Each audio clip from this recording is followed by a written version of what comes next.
Hello everyone, Loremaster of Sotek here, and hope you're all doing well today, because we have a very exciting topic to discuss for today's video. As I'm sure you're all well aware, in the recent end of 2025 address by Creative Assembly, we had the reveal that plans have changed. Instead of Neferata being the early 2026 mini-Lord pack, she's instead being rolled in with Nagash for the Lord of the End Times as a free Legendary Lord edition, plus whatever unit she would have come with. This has resulted in the Mini Lord pack being migrated from the Vampire Counts to Grand CATHAY. I'm very excited for this, as for the first time in a hot minute, I'll genuinely have no idea what's coming. Seriously though. Last time I was chatting about the future of Total War with the devs, it was Neferata on the docket that we were talking about. So this is a complete mystery we're speculating about, which is fantastic. So Grand CATHAY, what could it be? There is of course a hint in the article they gave us, which, knowing Creative Assembly, is them telling us way too much, which says, and I quote, "We're venturing back to Grand CATHAY with a thematic twist, with a fearsome DLC that will come roaring in to claw back that space left by Neferata, plus an assortment of lore-inspired content." Now, that's a damning sentence, to say the least, but it doesn't answer everything. I would say beyond a shadow of a doubt that the Tiger Court will finally be making their appearance in Grand CATHAY. For those unaware, in the lore of Grand CATHAY, the government is made up of a selection of so-called courts that handle important affairs regarding various topics. As of now, we know of 3 courts. The Dragon Court, which is the main power within Grand CATHAY, the Monkey Court, which is an incredibly chaotic mess of howling monkey warriors serving under the mysterious Monkey King that deals with issues concerning the monkey people, and finally, the Tiger Court, who aren't expanded greatly on, but are most likely situated within the village of the Tigermen found in southwest CATHAY near the Mountains of Heaven. These Tigermen are of the same species that appear, as far as we know, to be a dominant force, I should say, within the Kingdoms of End, found across the Mountains of Heaven, where the Monkey King is said to reign supreme. The Tigermen of CATHAY are fairly mysterious, other than they're seemingly off and on allies with Grand CATHAY, depending on the situation, similar to the Monkey Warriors. I would assume, based on the quote that Creative Assembly gave us with claws and roaring in, that we are staring down the barrel of the Tigermen's official arrival within Total War. This is incredibly exciting for many reasons. Most notably, in my opinion, this nudges open the door for potentially getting the Kingdoms of End as a playable faction in the future, as the Tigermen are said to be one of their most famous sub-factions. Though, likely, the Cathayan Tigermen are a rebel faction that have defected to Grand CATHAY for whatever reason, or perhaps are some group that were separated from the others due to the Monkey King's dominance of the Mountains of Heaven that separates them. Regardless, I suspect we'll see the Tigermen as quite the fantastical addition, either as elite infantry or monstrous infantry, depending on their size. I would love to hear your thoughts down below, whether you suspect they'd be more like Bestigor sized or Minotaur sized. Now, if we are indeed about to be pounced upon by the Tigermen, then in my opinion, that could only mean one legendary lord to step into the featured spotlight for this mini pack. That would of course be the Dragon of the South, Lord of the Burning Winds, Master of the Elemental Wind of Fire, Li Dao, the Fire Dragon. Li Dao has been sizzling just off the horizon for a considerable amount of time since the launch of Total War Warhammer 3, having a rather staggering number of quotes showcasing his simmering rage towards the injustice that he feels at having been dealt his role by his parents. Li Dao is in charge of guarding the hostile jungles of Xi'an, the broken lands of Tianli, and the borders with both Koresh and End. I feel that one of the two missing playable dragon children would be a suitable candidate for the first mini Lord pack, because this is an experimental DLC type that ultimately needs something sweet and simple to succeed. Li Dao suits this well, as he'll jump right into fighting the new big bad that is Dakala the Denied, and will add a far more aggressive figure to the roster of Grand Cathay, a dragon that will likely despise outsiders like Balthazar Gelt and is more inclined to fight with his siblings due to his obvious jealousy. Li Dao despises his role as the Guardian of the South, seeing it as a thankless task that never ends, as he is forced to contend with, as of yet, unrevealed nightmares from across the borders and rules over lands mostly devoid of wealth or much civilization. Li Dao would make for a bombastic dragon of raw power. Akshi, the raging wind of fire, passion and rage burning through his red scales as he tears into battle. I would desperately hope that Games Workshop designed him to be wielding the Guandao, this iconic Chinese polearm being so deeply associated with legendary warriors.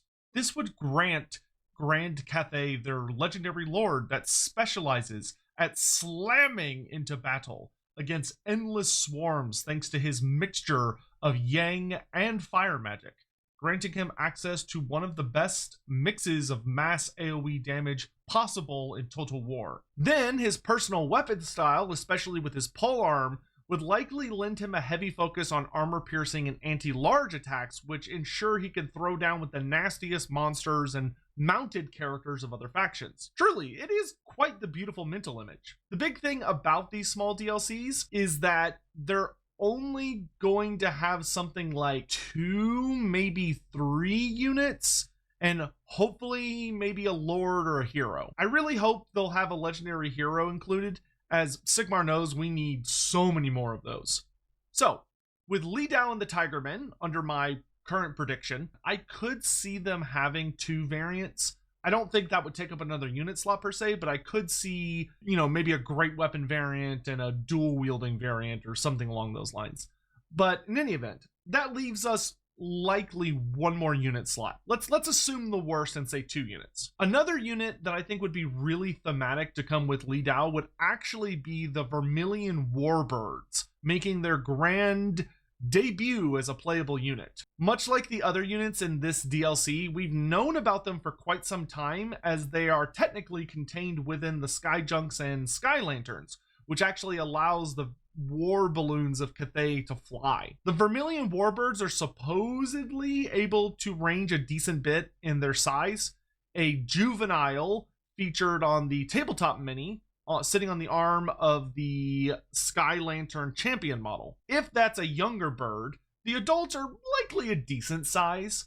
They could make for a good unit of beasts that function along the lines of Tomb King Carrion, and maybe Ogre Kingdom's Blood Vultures, so kind of in that same category of unit. An extremely fast aerial unit that bring easy access to fire damage and entangling enemy flyers or running down fleeing troops. Also being literal firebirds, essentially the Cathayan version of a phoenix, makes them a perfect thematic fit for the fire dragon.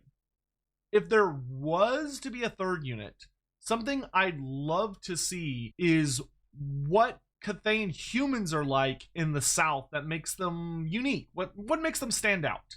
Perhaps we could see the whooshing dragon monks make their appearance. Those incredible warriors who have mastered impossible skills at martial arts in order to survive such incredibly harsh environments that can be found in the south of Cathay. Either that or perhaps some kind of jungle specialist unit, similar to the Imperial Guard Catachans.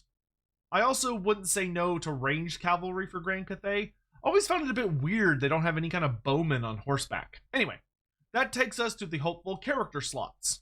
Starting with the generic lord or hero, the obvious one would be some sort of Tigerman chieftain or whatever passes for the equivalent. Just a big old cat daddy here to rip people in half and crush any that would threaten their village. Another option, if we were to get them, would be perhaps a master of the dragon monks.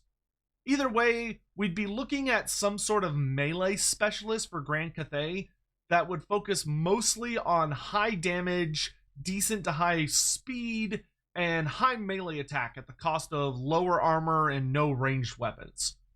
I personally think this would work best for a hero, regardless of which version or which option we went with, as Grand Cathay currently lacks a dedicated melee hero whose only job is simply to kick ass and chew bubblegum. Finally, that takes us to the legendary hero, which could be literally anyone. A Grand Master of the Dragon Monks, perhaps the greatest warrior among the Tigermen.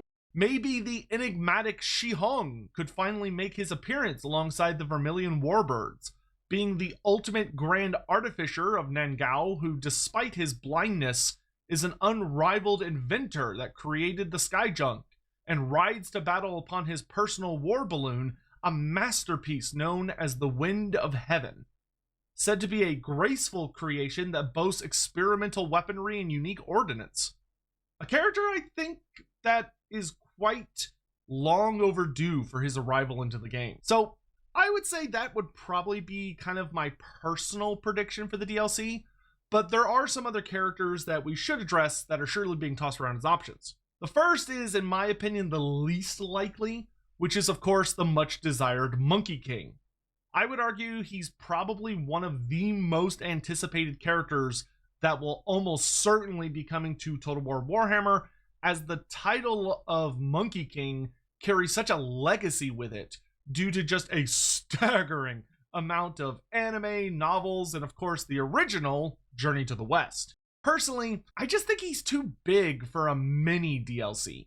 I do think the Monkey King is coming, but when he does, I feel like there's going to be an entire fat Lord pack surrounding him and focusing on the arrival of such an iconic character that both Creative Assembly and Games Workshop have worked very, very hard to keep shrouded in mystery despite his apparent importance to the destiny of the East. While it could be him, I just kind of expect him to have more pomp and circumstance than I think this will have. That leaves two other choices, one of which is possible, but I'm not betting on it, and the other which I think is very realistic. The choice that I don't have a high belief in, but it could be the case, is that it could be that maybe we'll get a Tigerman Lord. Personally, I would find this a little strange. I mean, it's not impossible, but granted, I am biased. I am very much in the camp of people who really is holding on to hope that we're going to get Kingdoms of End eventually one day, maybe in like 2028 or 2029 for Total War Warhammer. And if that happens, I feel like it'd be a little weird to have there be a Tigerman Legendary Lord for Grand Cathay rather than him being, you know, one of the leading Legendary Lords for Kingdoms of End. But when you consider that the Tiger Court, the fact that they have a full-on court seems to suggest they have a decent, at least acknowledged, amount of political power. It could be that whoever the chieftain or the leader of their tribe is, perhaps within Grand Cathay, maybe he's Legendary Lord status. You know, maybe he's an actual lord within the mysterious, unrevealed Cathayan 8th edition army book. Or maybe he's a hero. I think I personally would rather see him as a legendary hero, but he could be a lord. I would be a little surprised. I wouldn't be upset. It just wouldn't be my preference. Anyway, on to what I consider the other realistic choice. That would be the final one of the legendary dragon children that remains active in the modern era. This is none other than the sea dragon, Yin-Yin. The least explored of the five, Yin-Yin is a curious figure that rules over Eastern Cathay and is the Grand Admiral of the Dragon Fleet, who often fights against Dark Elves, Nippon, and the forces of chaos upon the oceans. She's become quite beloved by the wider Warhammer lore community, as Yin-Yin has somewhat stumbled into being handled rather amusing tidbits of lore that paint her as an ambitious and unfortunate figure. Games Workshop has, rightly so in my opinion, attempted to preserve a healthy majority of Cathay's history and the older lore into modern canon, which includes several crushing defeats at sea, against the likes of Nippon, and of course their very ill-fated invasions against both Lustria and the Southlands. This heaps some embarrassing incidents at her feet, which when combined with stories about her genuinely funny arrogance towards the elves, with mentions of how Yin-Yin seems to genuinely believe that the High Elves named their greatest vessels dragon ships in honor of her, paints a portrait of a bratty goofball wielding demigod levels of power. Hence why she's often equated with matching the modern gaming or internet term of a girl failure.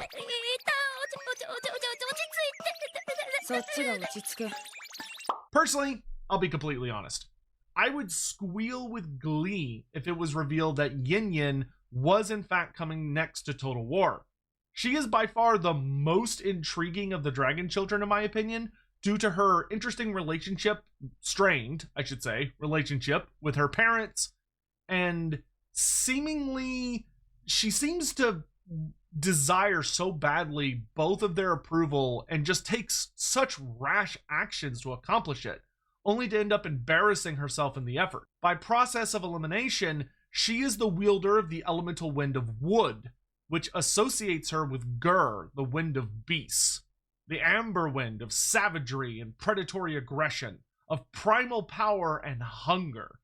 Something that would bind her heavily to the wilds of the world and the terrible creatures that lurk in the bottomless depths of the sea. Plus, she would likely be quite close to her mother, the Moon Empress, as she is the most heavily associated with yin magic, even more than her younger brother Zhao Ming. I personally hope this would result in her wielding the favored weapon of her mother, that being the bow, firing off devastating shots in human form while wielding the predatory devastation of beasts and yin magic.